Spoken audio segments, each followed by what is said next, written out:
Hello, my lovelies. It is literally 2 something. Why is the sun almost down? This is why north-facing windows are horrible. I've got my beautiful glass right here. We're gonna fill it up with some ginger ale.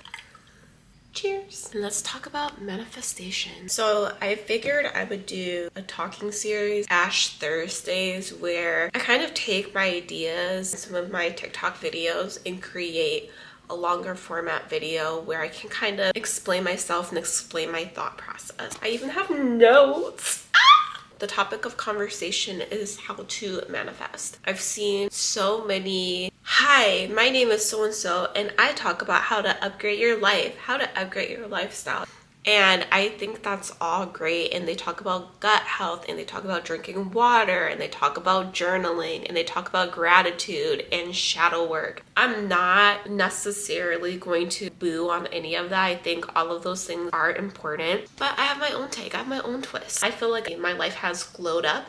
I'm gonna share how I did it because I was very calculated, and you need to be. Ginger ale is so good. You are what you consume, whether that be what you're reading or what you're not reading, what you're watching on TV, what you're listening to, and who you're surrounding yourself with. You will become those things. I would focus on figuring out what you want and then filling your life with that. For example, if you want to be a stay-at-home mom, maybe you need to get around some women that are married and stay at home with their children. You need to get away from the single friend, the woman who wants to be gung-ho about their job, climbing the corporate ladder. If you see yourself staying at home, then you need to find people who are living that lifestyle. Personally, for me, I love luxury. I mean, you guys probably would not have guessed that. I love expensive neighborhoods, expensive food. I love experiences. I knew that that's what I wanted my life to entail. I started the journey younger, going to Neiman Marcus, going downtown, going to Saks, being around beautiful things. Dream big and never say never. I truly believe that once you say you can't do something, you won't be able to do that thing.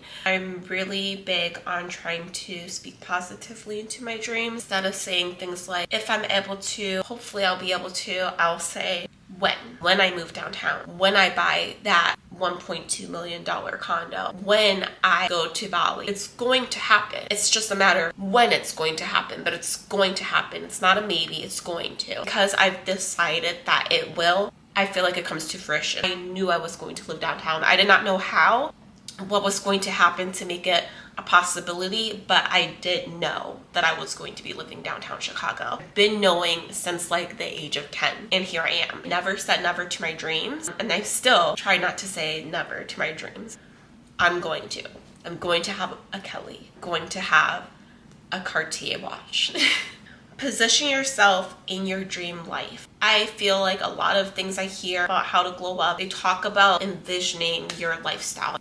I would take it a step further. I think you need to position yourself in your dream life. Here are some things that I did. I knew I wanted to live downtown. Didn't have the money to live downtown, but I wanted to be in that environment. So I started working downtown Chicago. I started working in the South Loop, which was the neighborhood that I wanted to move into. Instead of going to the Starbucks out in the suburbs, I would go to the Starbucks downtown. I had a membership at the Art Institute. I would spend 8 hours sometimes at the Art Institute of Chicago just to be downtown and around people that lived downtown. I then made the conscious choice not to buy a car. If I live downtown, I'm gonna have to pay for parking. A car will be a very expensive liability to have. I decided against buying a car, and I still don't have a car. There was a moment in time where I was very close. I was tired of taking the 1 hour and 20-minute commute into work and back home. I was tired of taking the 4-hour commute that I was taking back and forth to school. And if there was a delay, it would take me 3 hours. It took me 6 hours one day of commuting. I was so close to giving up and being like, I'm gonna buy a car. All I could think of was, school is only going to last for another 1 to 2 years. If you can just push through this and get out, you'll be okay. It'll be better to push through this than have to pay for a car note and pay for insurance and gas and then parking. I also started staying in hotels downtown that looked like apartments. I would look for hotels that have floor-to-ceiling windows, hardwood floors and that had city views, so I could get the vibe of what it would feel like to live downtown. It wasn't enough to just envision it for me. I needed to at some point have something tangible to like hold and to feel. I would bring my stuff with me. I would bring my shoes, I would bring my clothes, and I would get into the hotel and I would set everything up so that it would feel like I was at home. Because in the future, we're living down here and we need to start seeing what it feels like to live downtown. When I say position yourself in your dream life, that's what it looks like for me. You guys can do the same thing. What does it look like? What do you envision? And then bring that to life. For me, it was sacrificial in terms of sacrificing comfortability, taking the train and all of that to get to work, school, but it was worth it at the end. So just see what you can do in your life to bring to life your vision. The next one is make decisions for the future you. And that kind of ties into the last one. Again, like I made the decision not to buy a car. That would be a decision that was for future Ashley. Future Ashley now doesn't have to pay for parking. We have one car, it's Tony's car. We look for places. We don't have to think about, oh, $600 in parking for 2 cars and stuff like that. It was very helpful to have made that decision ahead of time. I feel like that decision has impacted me very well. I also made the decision to get pretty familiar with the public transportation in Chicago. That's another decision I made early on for a future Ashley. This is gonna sound so delusional, but you guys can actually experience the life that you want. I'm so fortunate to have the parents that I have. The way that they've impacted the way my sister and I view things. We just do things because we can.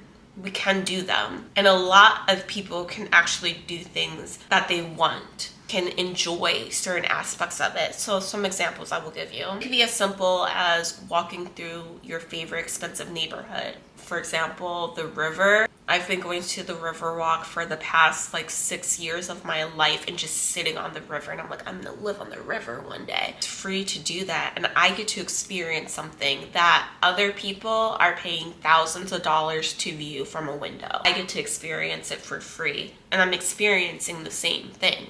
My dad plays the piano. We have a grand piano at home. It's not a Steinway. He loves Steinway, so he would take my sister and I to the Steinway store so that him and my sister could play on Steinway pianos. Again, free to do. He's gotten the chance to hear his daughter play on a concert 9-foot Steinway piano. We don't own it, but it's something we've still gotten a chance to experience, and it's something that's free. You can experience these aspects that you want in life without always having to own them, but you've gotten a chance to actually experience it and indulge in something that's so luxurious and beautiful. And as like Americans, we're privileged to be able to do, whereas maybe in other countries it's not as accessible. We allow our egos and our limited thinking to stop us from experiencing things that are free.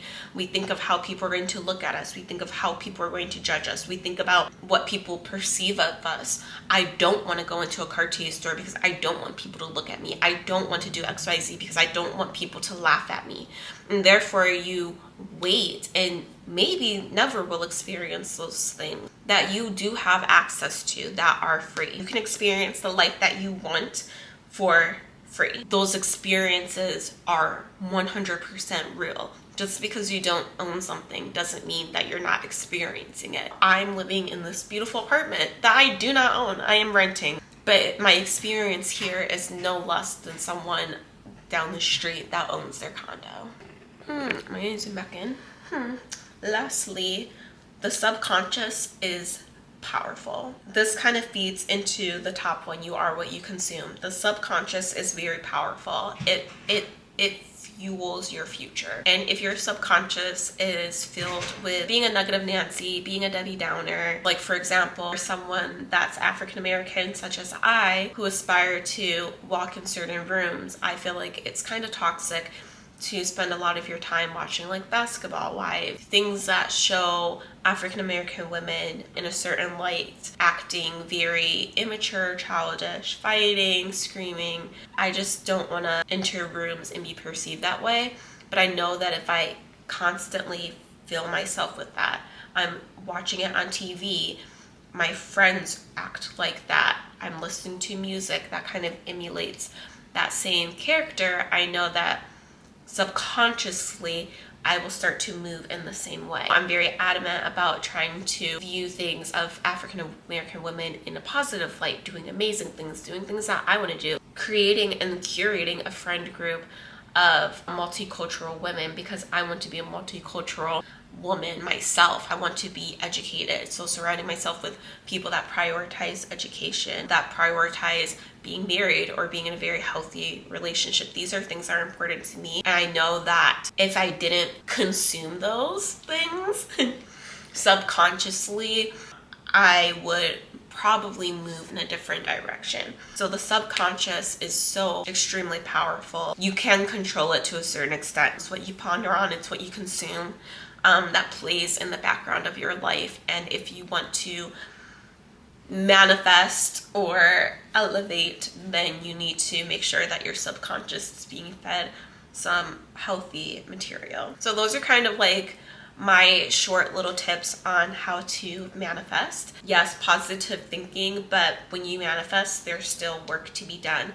Everything that I have in life right now, I look at and I'm very blessed, I'm very grateful, but I also know the hard work that it took to get here. It meant that I wasn't partying out with my friends. It meant that I wasn't going to a lot of social events as much as I would like. And still to this day, like, building client relationships and working on my business and trying to do something like YouTube or social media takes up a lot of my time, and it means I sacrifice other things. And at the end of the day, I know what type of lifestyle I want and the life that I want to build, and I'm willing to sacrifice those to achieve those things. If you guys have any questions, please leave it down below. I really appreciate the love that I've been receiving on my channel and the growth that I've been receiving. It means so much to me. So if you guys enjoy this type of content from me, please click the subscribe button and the like button. It helps me so much. I also have a playlist, I believe, on TikTok around manifestation. I will pop it up right here. If you guys want some short form content on the topic, it will be linked down below as well. Hope you guys have an amazing Thursday, and let me know if you would like to see more of this type of content. Bye.